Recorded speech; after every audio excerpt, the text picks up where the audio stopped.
Hello ಎಲ್ಲರಿಗೂ ಶಿಲ್ಪಾಸ್ ಕಿಚನ್ಗೆ ಸ್ವಾಗತ. ಇವತ್ತು ನಾನು ಮಸಾಲ ಮಜ್ಜಿಗೆಯನ್ನು ಮಾಡ್ತಾ ಇದ್ದೀನಿ. ಮಸಾಲ ಮಜ್ಜಿಗೆ ಮಾಡೋಕ್ಕೆ ನೋಡಿ ನಾನು ಮೊದಲಿಗೆ ಜೀರಿಗೆಯನ್ನು ಹುರ್ಕೊಳ್ತಾ ಇದ್ದೀನಿ. 1 ಸ್ಪೂನು ಜೀರಿಗೆಯನ್ನು ಚೆನ್ನಾಗಿ ಹುರ್ಕೊಳ್ಬೇಕು. ನೋಡಿ ಇವಾಗ ನಾನು ಜೀರಿಗೆಯನ್ನು ಹುರಿತಾ ಇದ್ದೀನಿ. ನೀವು ಇದೇ ಥರ ಜೀರಿಗೆಯನ್ನು ಹುರ್ಕೊಳ್ಬೇಕು. ಮಸಾಲ ಮಜ್ಜಿಗೆ ತುಂಬ ಚೆನ್ನಾಗಿರುತ್ತೆ, ತುಂಬ ಟೇಸ್ಟಿಯಾಗಿರುತ್ತೆ. ಒಂದು ಸಲ ಮಾಡಿ ಕುಡಿದ್ರೆ ಮತ್ತೆ ಮತ್ತೆ ಮಾಡಬೇಕು ಅನಿಸುತ್ತೆ, ಅಷ್ಟು ಚೆನ್ನಾಗಿರುತ್ತೆ. ಇವಾಗ ನಾನು ಒಂದು ಮಿಕ್ಸಿ ಜಾರಿಗೆ ಮೊಸರನ್ನು ಹಾಕ್ತಾ ಇದ್ದೀನಿ. 1 ಗ್ಲಾಸು ಮೊಸರನ್ನು ಹಾಕ್ಕೊಳ್ಬೇಕು. ಹಾಕಿ 1 ಗ್ಲಾಸು ನೀರನ್ನು ಹಾಕ್ಕೊಳ್ಬೇಕು.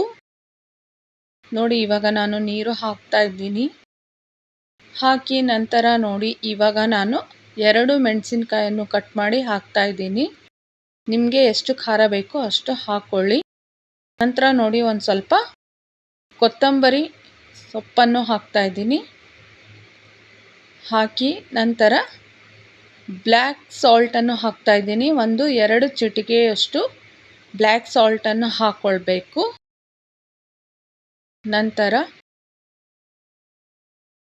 ಸಾಲ್ಟನ್ನು ಹಾಕ್ಕೊಳ್ಬೇಕು, ನಾರ್ಮಲ್ ಸಾಲ್ಟ್ ಹಾಕಿ ನಂತರ ಜೀರಿಗೆಯನ್ನು ಹಾಕ್ಕೊಳ್ಬೇಕು. ಇವಾಗ ಜೀರಿಗೆಯನ್ನು ಹಾಕ್ಕೊಳ್ಬೇಕು. ಎಲ್ಲ ವೀಕ್ಷಕರೇ ನನ್ನ ಚಾನಲ್ನ ಸಬ್ಸ್ಕ್ರೈಬ್ ಮಾಡಿ. ಇವಾಗ ರುಬ್ಕೊಳ್ಬೇಕು. ಇವಾಗ ನೋಡಿ ಸಿಂಪಲ್ ಆಗಿರುವಂತಹ ರುಚಿಕರವಾಗಿರುವಂತಹ ಮಸಾಲ ಮಜ್ಜಿಗೆ ರೆಡಿಯಾಗಿದೆ. ನೀವು ಇದೇ ಥರ ಮಾಡಿ ಕುಡೀರಿ, ತುಂಬಾ ಚೆನ್ನಾಗಿರುತ್ತೆ.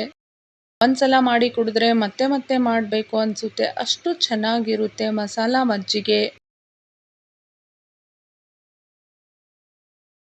ನೋಡಿ ಇವಾಗ ರೆಡಿಯಾಗಿದೆ ಮಸಾಲ ಮಜ್ಜಿಗೆ.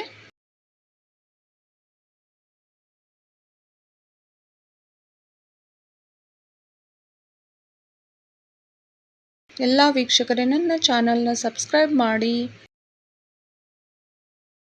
Thank you all for watching.